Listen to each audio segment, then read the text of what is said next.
What's up, YouTube? We back with another video, and you finna watch School Lockdown Stories Animation.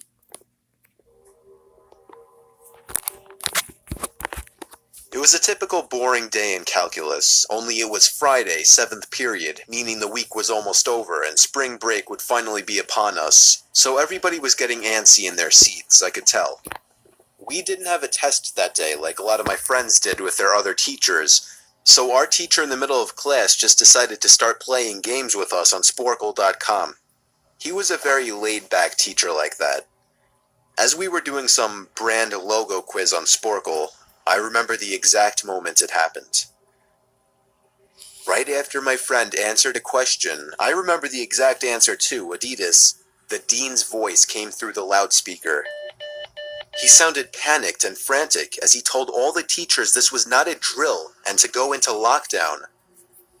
I actually got the chills, and I got goosebumps on my arms as our usually laid-back teacher too seemed panicked as he ran to turn off the lights and ushered us to the back corner of the room.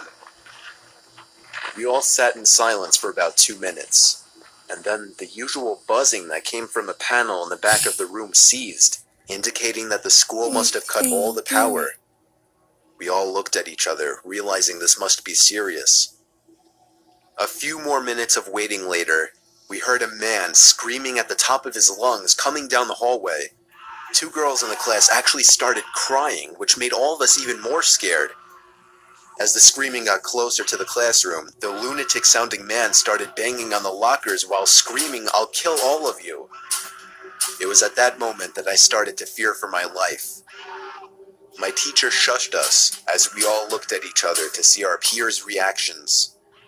The banging then moved from the lockers to our classroom door.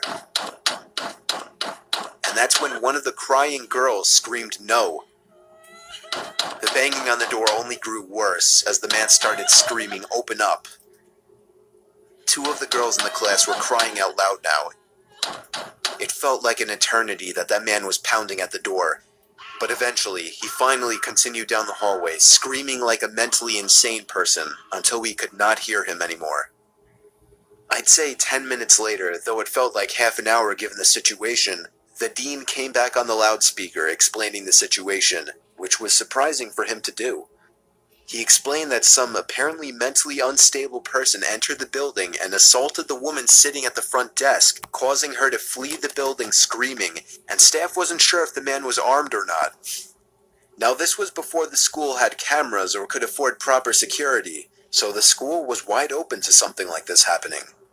The staff had done a sweep of all the hallways and classrooms and couldn't find him, so the dean instructed the teachers to resume He was at the door like a total zombie. teaching, but to keep all the doors locked and to not let any students leave for any reasons. The most disturbing part, however, is that one of the janitors working the night shift found the man sleeping in one of the storage closets near the back end of the school, and according to rumors that were spread by my peers, sticking out of his pocket was a .44 Magnum.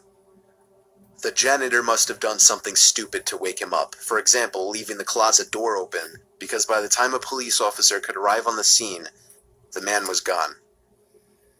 My entire class, as far as I know, to this day, has no idea if this man was ever found, but I like to think that right now, he's being given the proper help that he needs.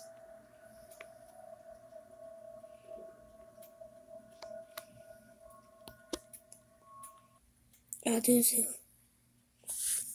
Peace.